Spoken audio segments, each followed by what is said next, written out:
What's up, guys? It's me, Tim, again, back with some more WrestleMania rebookings. I'm gonna spare you going over all the main events that I put on in this fantasy hindsight sort of universe that we created here. But so far, we're up to WrestleMania 7. In the previous year's WrestleMania, and even the last 2 years WrestleMania, actually even the last 3 WrestleManias, we've seen the same turnouts for the main events anyway.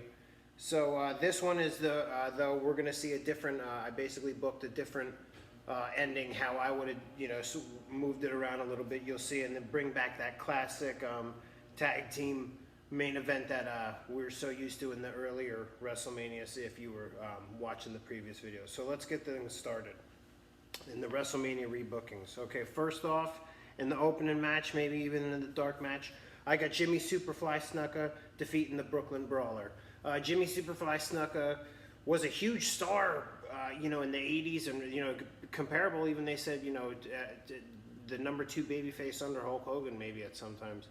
Was heavily involved in WrestleMania 1, and in reality, in my WrestleMania, I don't have him in a match, but just like in reality, but obviously in the corner of Mr. T and or Hulk Hogan, that kind of thing, still involved with that feud. But here I got him going over the Brooklyn Brawler. In reality, Koko Ware defeated Brooklyn Brawler in the opening match here. But let's give Jimmy Snuka, his little WrestleMania moment here. Let him open up the show. And they'd put on a good match. So, both, good hands back then. So, in the second match, I got the Rockers defeating Haku and the Barbarian.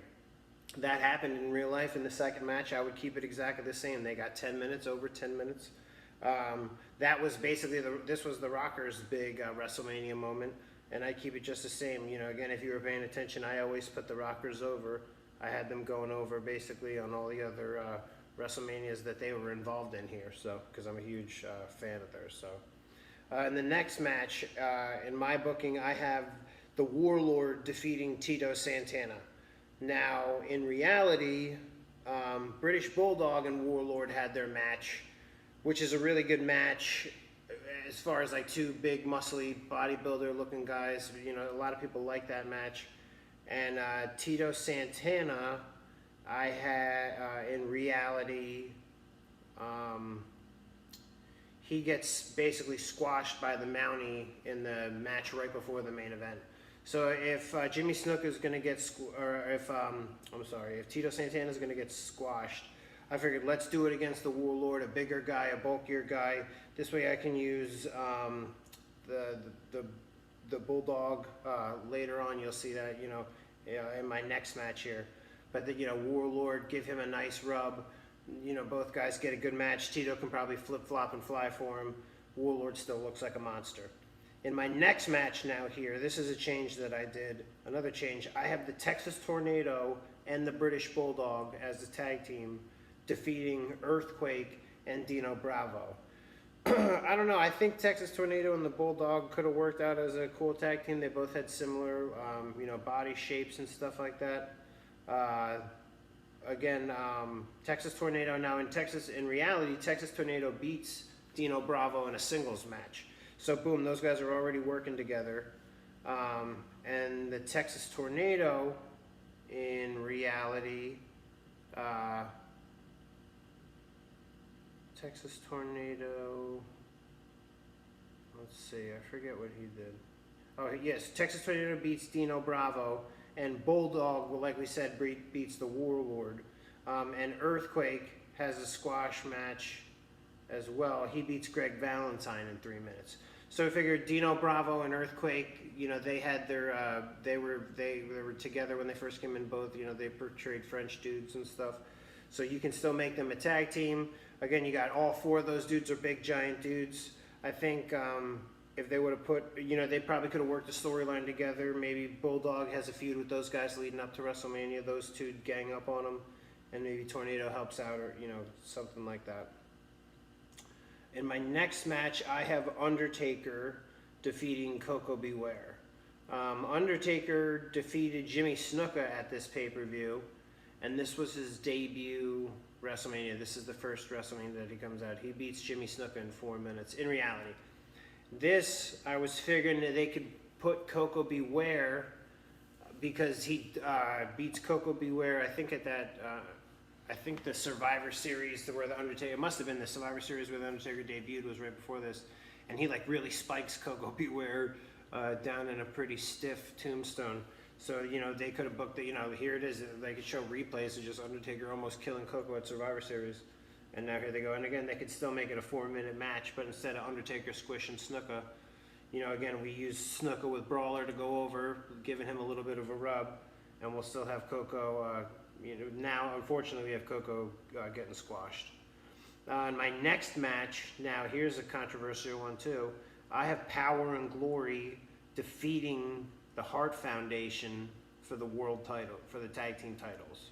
Now, in reality, the Nasty Boys defeated the Hart Foundation at this WrestleMania for the tag titles, and Power and Glory lost to the Legion of Doom in 59 seconds, by the way, too, which is totally embarrassing. I was a big Power and Glory fan. Again, I think that's a cool tag team. They were good. Maybe even just give them a run with the titles until SummerSlam, or you know, whatever. But I always thought that it would have been cool to see them get a little bit of a run with the tag titles. And I'm sure Power and Glory and the Hart Foundation, you know, I'm not sure if they ever worked together. I'm sure that they might have worked together. But if not, if they hadn't, or if they're, you know, I'm sure that if they have, there's footage out there. But they definitely, not that I can think of, but they definitely would put on a good match together. And then boom, so Power and Glory get your tag titles for the first time. Next match, I got Jake Roberts versus Rick Martel in the blindfold match. That is, in real life, they still did that. Yep, it's the same thing, 8.5 minutes. Nothing to change about that. You lead up to the feud with the Rick Martel blinds him with the arrogance perfume in his eye, and now they got this blindfold match. Next match after that, I got Tenryu and Kitao. Yep, Tenryu and Kitao versus Demolition. They beat Demolition. That happened in real life. Let's keep it the same. There was some sort of working relationship, I guess, with Tenryu and his company at the time between WWF. So that's why they spotlighted their guys. If you're going to do something like that, of course, they're going to have to put those guys over. And Demolition are the big badass dudes that can, you know, beat them up and stuff like that.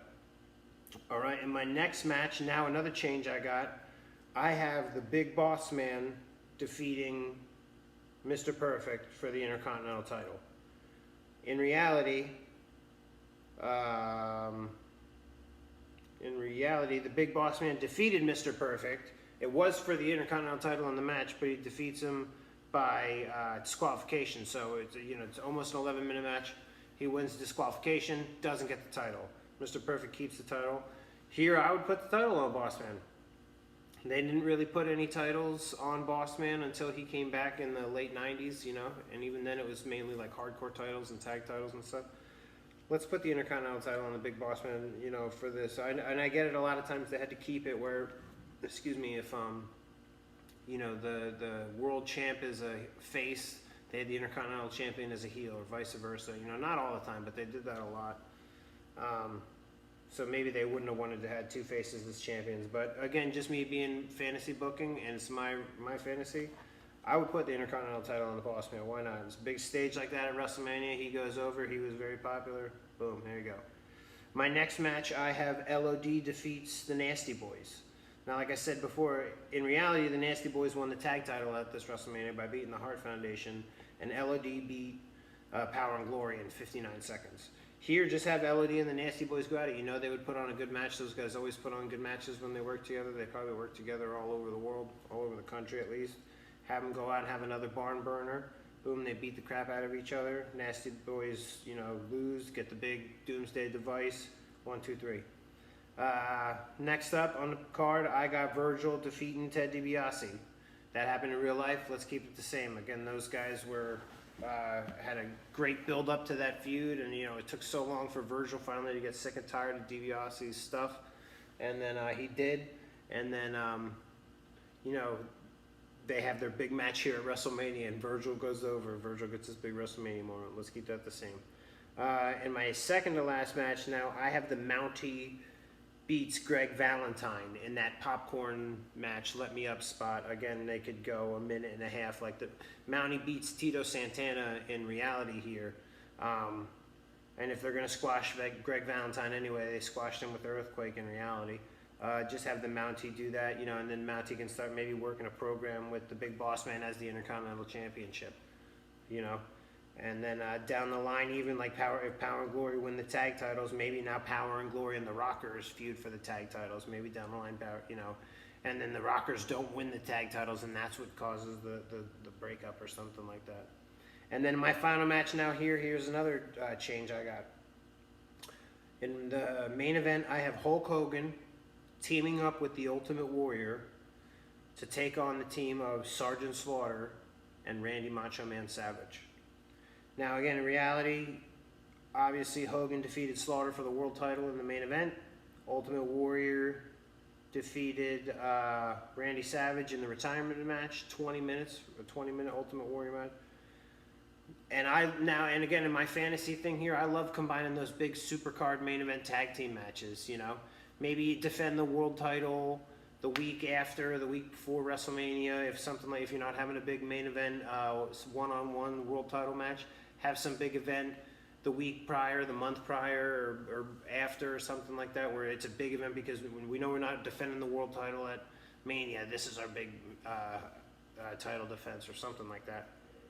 But yeah, maybe put on Hogan and Warrior versus Slaughter and Savage again. And why do that? Because that's just an awesome historical Hall of Fame dudes that I don't think we ever really got a tag match like that. Maybe on house shows or some hidden gem somewhere you'd find footage of a match like that.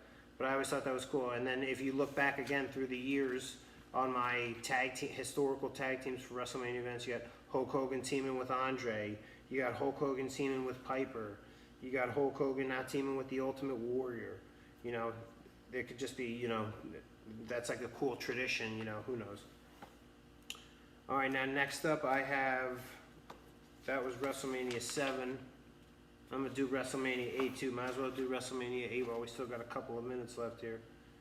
WrestleMania 8 I ordered live. I remember watching live with my uncle, my brother, and my dad in our living room in Ocean Gate. I thought it was an awesome. I remember it fondly. I must have been if it was April 5th of 1992.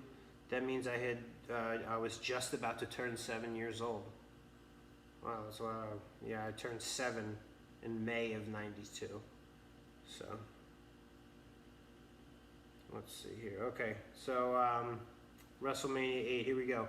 Opening match, I kept it the same. In reality, Bushwhackers in a dark match defeat the Beverly Brothers in 10 minutes. I'm keeping it the same thing. Here's your dark match. Bushwhackers go over on the Beverly Brothers. Bushwhackers are comedy gold for the children and stuff back then. Second match, Shawn Michaels, the Heartbreak Kid, in his first breakout role since the Rockers, when he's doing his heel turn and stuff. Defeats Tito Santana in reality. Guess what? I'm keeping it the same. Boom. They put on a great match. They eliminated each other at the Royal Rumble. I always thought that was cool, and then they turned it into a match at WrestleMania. Third match, I have the Big Boss Man defeating the Repo Man. The Big Boss Man and the Repo Man were in that big 4-on-4 tag match that they had in reality, where they just had a whole bunch of guys and they didn't really know what to do with them or have individual feuds for them. So they put them all on this big 8-man tag.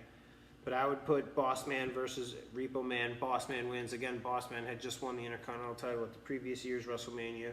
Keep his run going strong here on pay-per-view like that. And we'll come to later what happened with those other guys. Next up for me, I have The Undertaker defeating Jake Roberts. That happened in real life. I'm going to keep it the same thing. They have the same feud with the Snakes and Undertaker and slamming the hand in the coffin and can't get it out and all that other stuff when Jake was doing his good heel stuff and stuff like that. I like that, and so let's keep that the same. Next up, here's another change. I got the Nasty Boys defeating Hacksaw Jim Duggan and Virgil. You may say, wow, that's kind of a weird team.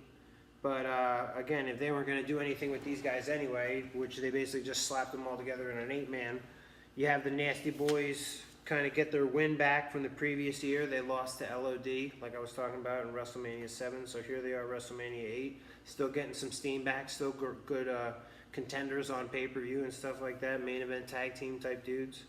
And Hacksaw Jim Duggan and Virgil are basically, you know, they could even maybe start some kind of a feud, or they pick on Virgil, or they pick on Duggan and Virgil helps out, you know, who knows beforehand. They didn't really stick any of these 4 guys in a storyline anyway, so I'm sure they could have done something like that. Next up, I got Bret Hart defeats Rowdy Piper for the Intercontinental title. Again, I kept a lot of ones on this pay-per-view, I guess. That was a great match. They were friends in real life. You knew they were friends in wrestling and stuff like that.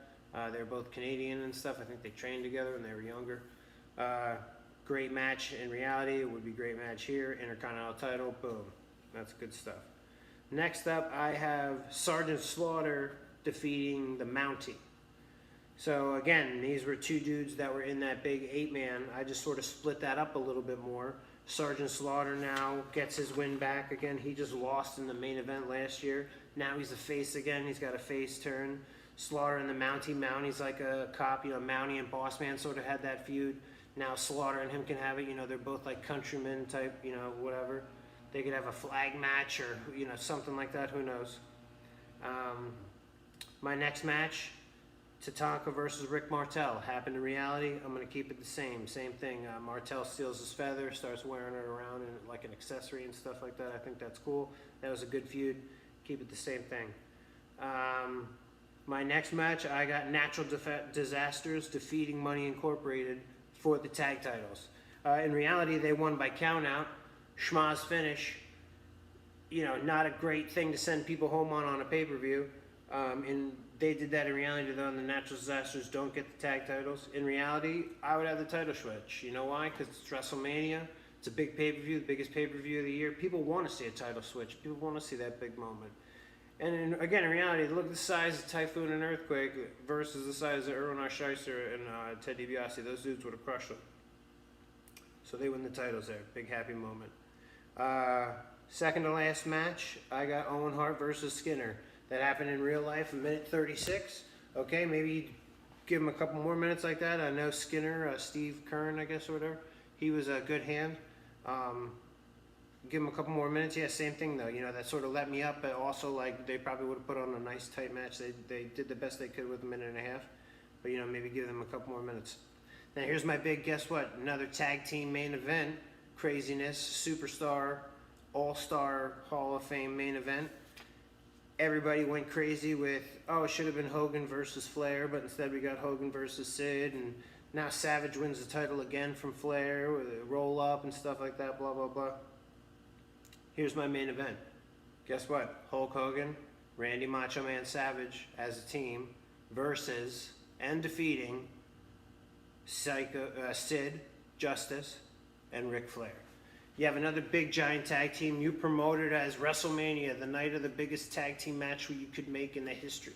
Because again, at the time, if you put on Hogan and Savage versus Sid and Flair, or if you put on Hogan and the Warrior versus Slaughter and Savage, or if you put on, you know, Hogan and Andre the Giant versus Rowdy Piper, and a monster heel Bundy, if you gave him like a big nasty beating everybody with the 5 count in 30 seconds type run leading up to that, and him promising to beat Andre and stuff.